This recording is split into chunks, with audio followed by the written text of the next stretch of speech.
کربلا کس پہ انتہا ہوگی، چھپ گیا آفتاب جس کے لیے ہائے زینب کو بے ہدا ہوگی۔ ازخان قصر مسیب کی آخری الوداعی مجالس کی آج 5ویں مجلس شروع ہوا جاتی ہے۔ جو مومنین باہر تشریف رکھتے ہیں تو میری گزارش ہے کہ وہ اندر تشریف لے آئیں۔ آج کی مجلس سے اس دنیا خطابت کا ایک بڑا معتبر نام عالی جناب مولانا سید علی رضا رضوی آف لندن مجلس سے خطاب فرمائیں گے۔ بات خطب مجلس معروف محقق جناب رضا عباس زہدی اپنے مخصوص انداز میں نوحہ اور سینہ زنی کریں گے۔ مجلس کا آغاز ہو رہا ہے۔ بر محمد وآل محمد صلوات۔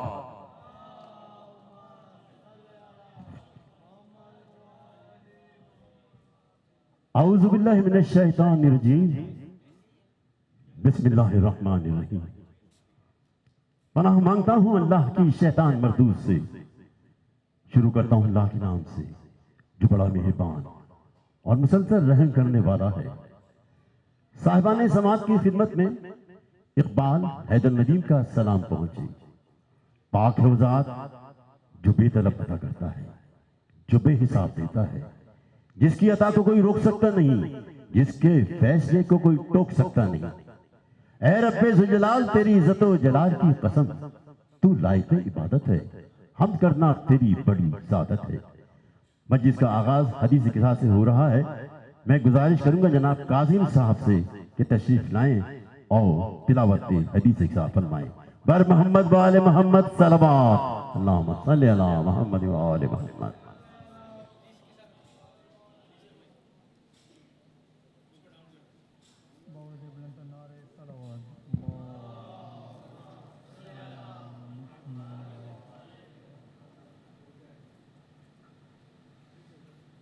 إن الله وملائكته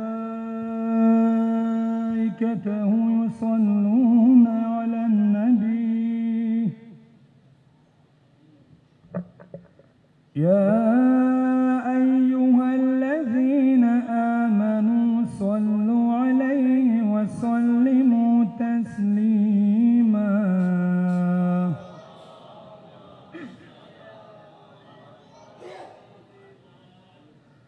بسم الله الرحمن الرحيم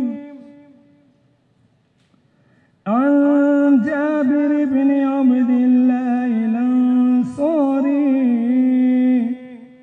عن فاطمة الزهراء عليها السلام بنت رسول الله قال سمعت فاطمة أنها قالت دخل علي أبي رسول الله في بعض الأيام فقال السلام عليك يا فاطمة فقلت عليك السلام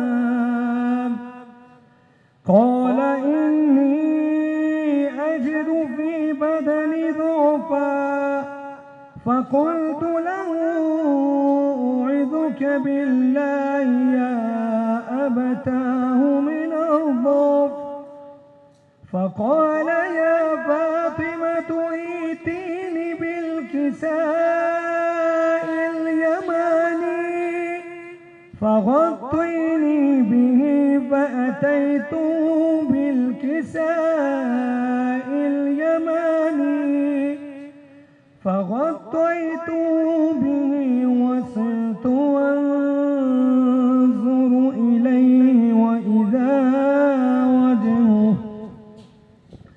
وإذا وجهه يتلألأ كأنه البدر في ليلة تمامه وكماله فما كانت إلا ساعة وإذا بولدي الحسن قد أقبل وقال السلام عليك يا أمّا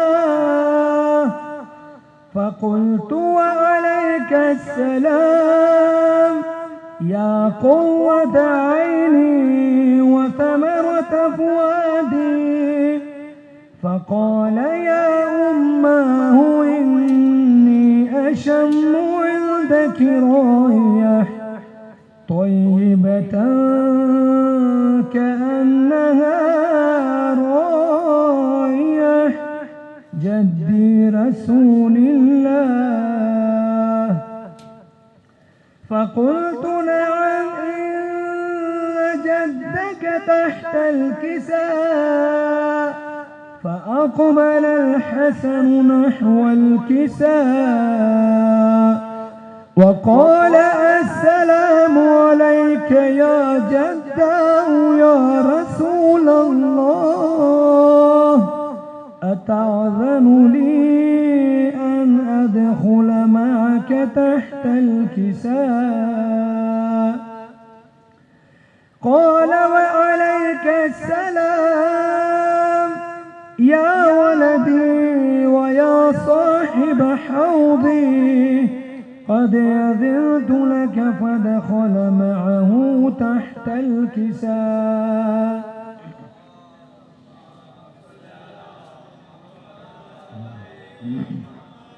فما كانت إلا ساعة وإذا بولدي الحسين قد أقبل وقال السلام عليك يا أماه. فقلت وعليك السلام يا ولدي ويا قرة عيني، يا ولدي ويا قرة عيني وثمرة فؤادي. فقال لي يا أماه إني أشم عندك راية طيبة كأنها راية جدي رسول الله. فقلت نعم إن جدك وأخاك تحت الكساء. فدنا الحسين نحو الكساء وقال السلام عليك يا جداه، السلام عليك يا من اختاره الله، أتعذن لي أن أدخل معكما تحت الكساء؟ فقال وعليك السلام يا ولدي ويا شافع أمتي، قد أذنت لك. فدخل معهما تحت الكساء. فأقبل عند ذلك أبو الحسن علي بن أبي طالب وقال السلام عليك يا بنت رسول الله. فقلت وعليك السلام يا أبا الحسن ويا أمير المؤمنين. فقال يا فاطمة إني أشم عندك راية طيبة كأنها راية أخي وابن عمي رسول الله. فقلت نعم ها هو مع ولديك تحت الكساء. فأقبل علي نحو الكساء وقال السلام عليك يا رسول الله، أتعذن لي أن أكون معكم تحت الكساء؟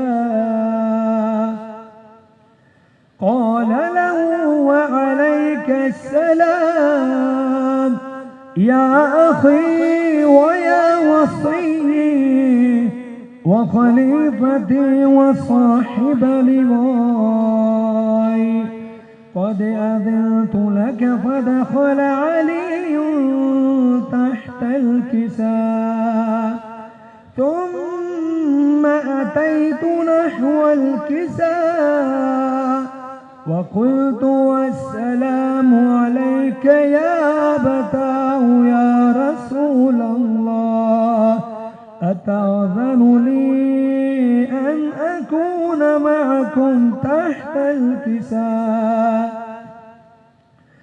قال وعليك السلام يا بنتي ويا بضعتي قد أذنت لك فدخلت تحت الكساء فلما اكتملنا جميعا تحت الكساء أخذ بي رسول الله بطرفي الكساء وأومأ بيده اليمنى إلى السماء وقال اللهم إن هؤلاء أهل بيتي وخاصتي وحامتي لحمهم لحمي ودمهم دمي يؤلمني ما يؤلمهم ويحزنني ما يحزنهم أنا حرب لمن حاربهم وسلم لمن سالمهم وعدو لمن عاداهم ومحب لمن أحبهم إنهم مني وأنا منهم فاجعل صلواتك وبركاتك ورحمتك وغفرانك ورضوانك علي وعليهم وأذهب عنهم الرجس وطاهرهم تطهيرا.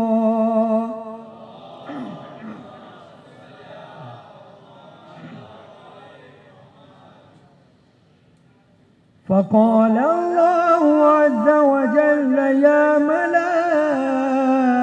ملائكتي ويا سكان سماواتي إني ما خلقت سماء مبنية ولا أرضا مدحية ولا قمرا منيرا ولا شمسا مضيئة ولا فلكا يدور ولا بحرا يجري ولا فلكا يسري إلا بمحبة هؤلاء الخمسة الذين هم تحت الكساء.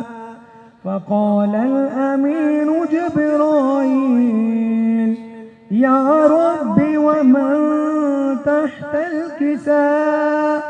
فقال عز وجل هم أهل بيت النبوة ومعدن الرسالة هم فاطمة وأبوها وبعلها وبنوها.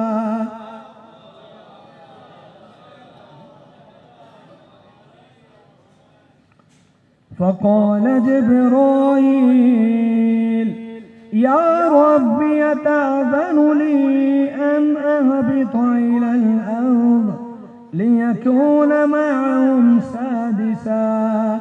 فقال الله نعم قد أذنت لك. فهبط الأمين جبرائيل وقال السلام عليك يا رسول الله العلي الأعلى يقرأك السلام ويخصك بالتحية والإكرام ويقول لك وعزتي وجلالي إني ما خلقت سماء مبنية ولا أرضا مدحية ولا قمرا منيرا ولا شمسا مضية ولا فلكا يدور ولا بحرا يجري ولا فلكا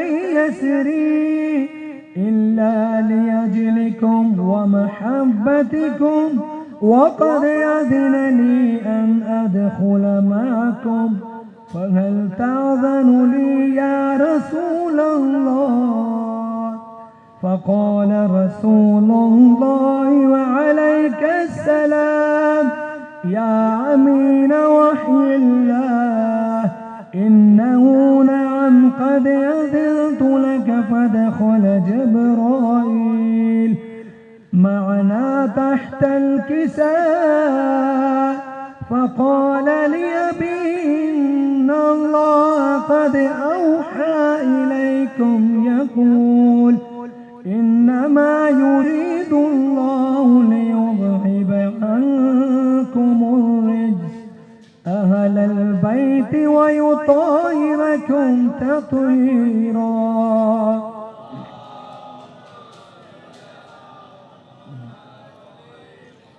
فقال علي لأبي يا رسول الله أخبرني ما لجلوسنا هذا تحت الكساء من الفضل عند الله.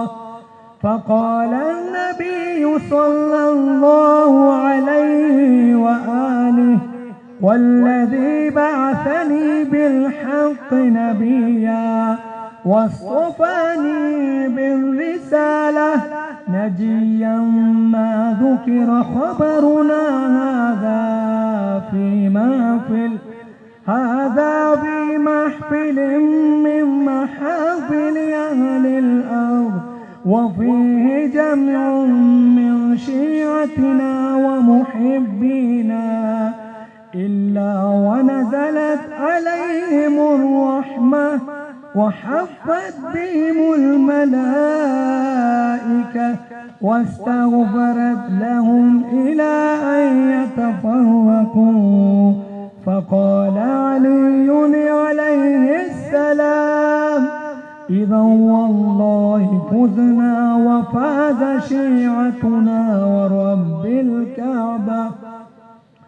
فقال أبي رسول الله صلى الله عليه وآله يا علي والذي بعثني بالحق نبيا واصطفاني بالرسالة نجيا ما ذكر خبرنا هذا في محفل من محافل أهل الأرض وفيه جمع من شيعتنا ومحبينا وفيهم مهموم إلا وفرج الله همه ولا مغموم إلا وكشف الله غمه ولا طالب حاجة إلا وقضى الله حاجته. فقال علي عليه السلام إذا والله فزنا وسعدنا وكذلك شيعتنا فازوا وسعدوا في الدنيا والآخرة ورب الكعبة. صلی اللہ محمد و آل محمد. جناب کاظم صاحب حدیث کے ساتھ پیش فرما رہے تھے پہلے تو خود چراغ محمد بجھا دیے گھبرا کے پھر اندھیروں سے خیمے جلا دیے سوکھی زبان دکھائی تو ہر ایک رو دیا اسغر نے ظالموں کے کلیجے ہلا دیا. اور اب سود و سلام اور مرثیہ پیش کریں گے جناب سید عرفان حسین رضوی اور ان کے ساتھی بر محمد و آل محمد صلوات اللہم صلی علی محمد و آل محمد.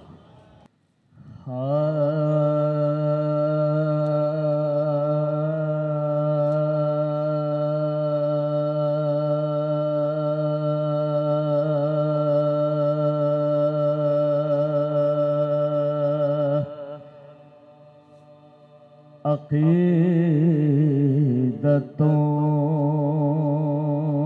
کا یہاں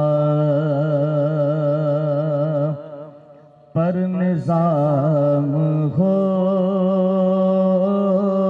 جائے،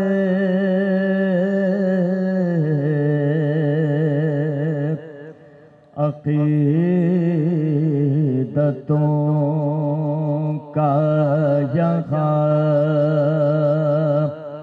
پر نظام ہو جائے،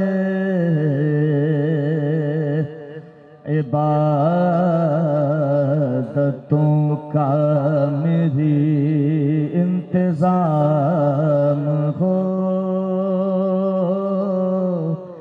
جائے، عبادتوں کا میری انتظام ہو جائے، بھٹک رہے ہو اندھیروں میں روشنی کے لیے، بھٹک رہے ہو اندھیروں میں روشنی کے لیے، دعا کرو کہ ظہور امام ہو جائے، بھٹک رہے ہو اندھیروں میں روشنی کے لیے، دعا کرو کہ ظہور امام ہو جائے، عقیدتوں کا یہاں نعرہ صلوات اللہم صلی علی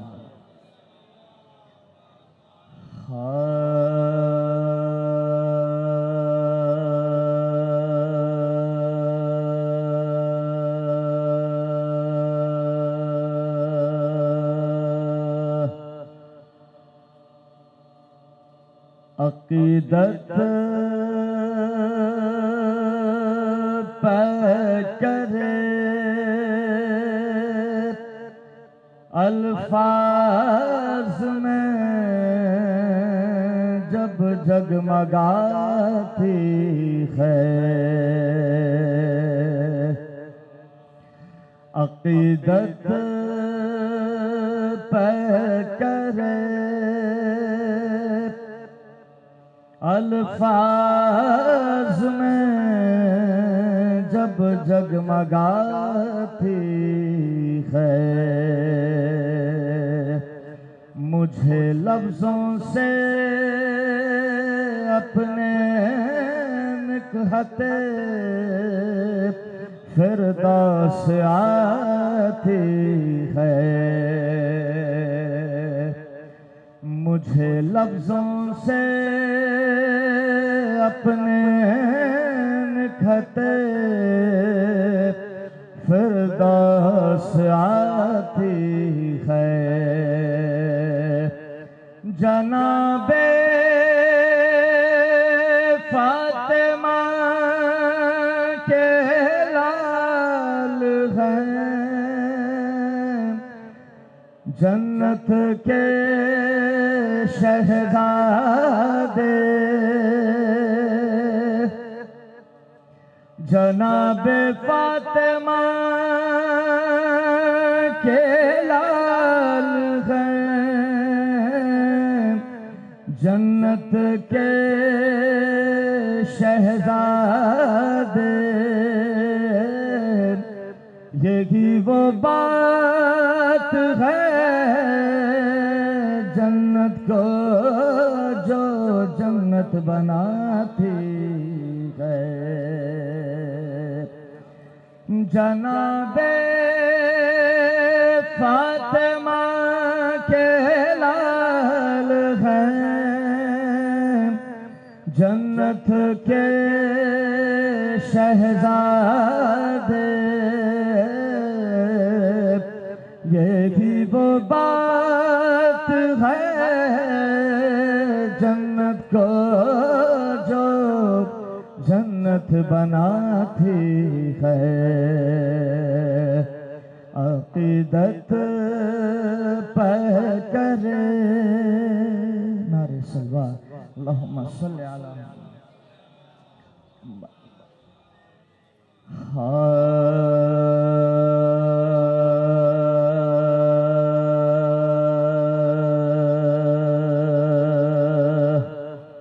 غیر کا ذکر ہو کیوں ہے در کرار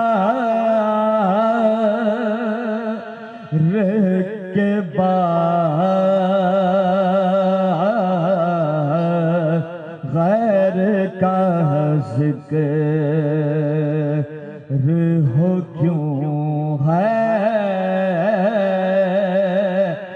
در قرار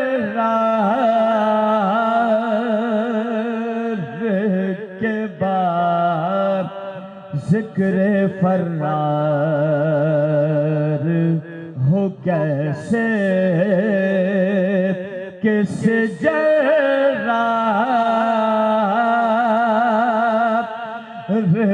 کے بعد، ذکر فرار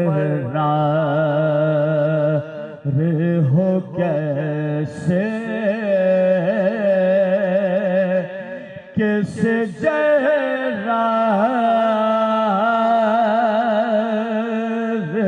کے گھر خدا کے ہیں بغاوت پر یہ ہمیں بتلاؤ،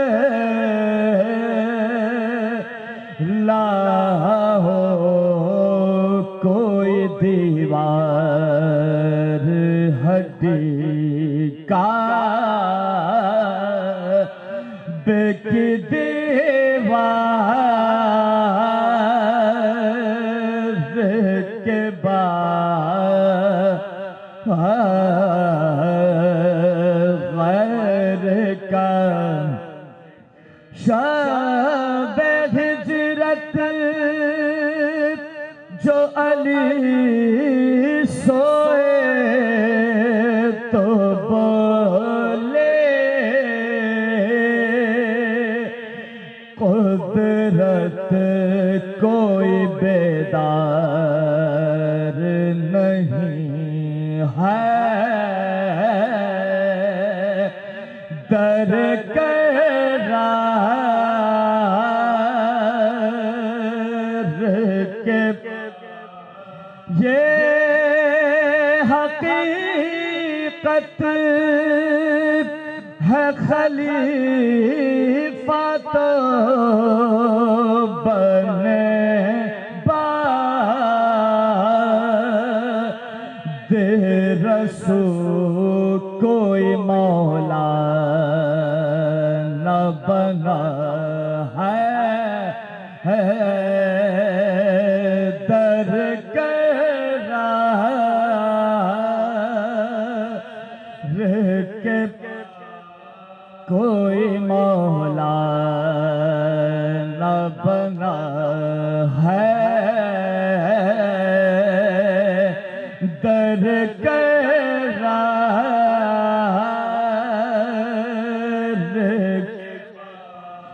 رات بھر جاگ کے یاروں نے بخت کو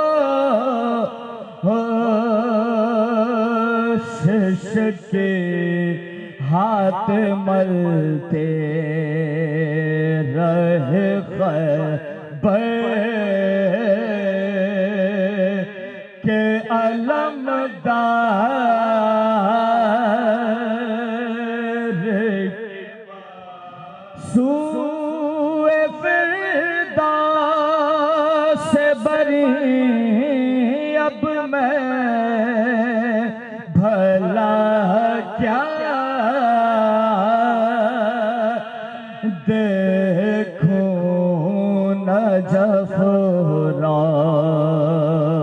زہ شبیر کے دیدار کے بعد غیر کا ذکر۔ سورہ فاتحہ۔ مگر شاعر کی اچھی روایات کو ملحوظ خاطر رکھ کر شعر کہتے ہیں اور خوب کہتے ہیں، یعنی کہہ کے جو کاغذ پہ قلم رکھا ہے، ایسا لگتا ہے کہ جنت میں قدم رکھا ہے۔ میں تو بے خوف گزر جاتا ہوں طوفانوں سے، جب پکارا میرے مولا نے بھرم رکھا ہے۔ شاد ایرابادی صاحب اپنا کلام پیش فرما رہے ہیں، بر محمد وآل محمد صلوات۔ کیوں بھلا عقل اس الزام سے حیران نہیں، کیوں بھلا عقل اس الزام سے حیران نہیں، کل ایمان کا پدر صاحب ایمان نہیں، کل ایمان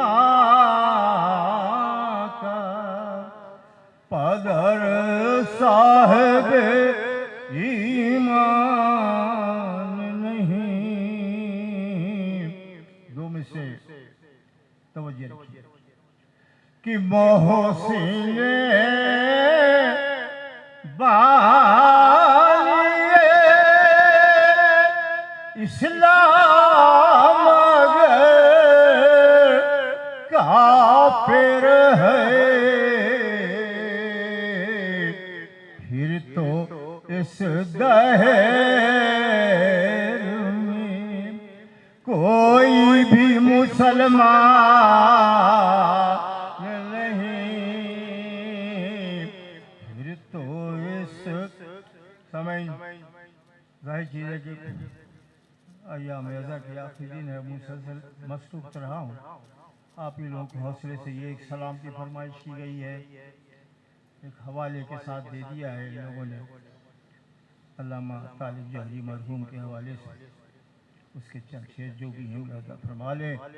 ایک مرتبہ سب مل کر درود پڑھیے آپ حضرات۔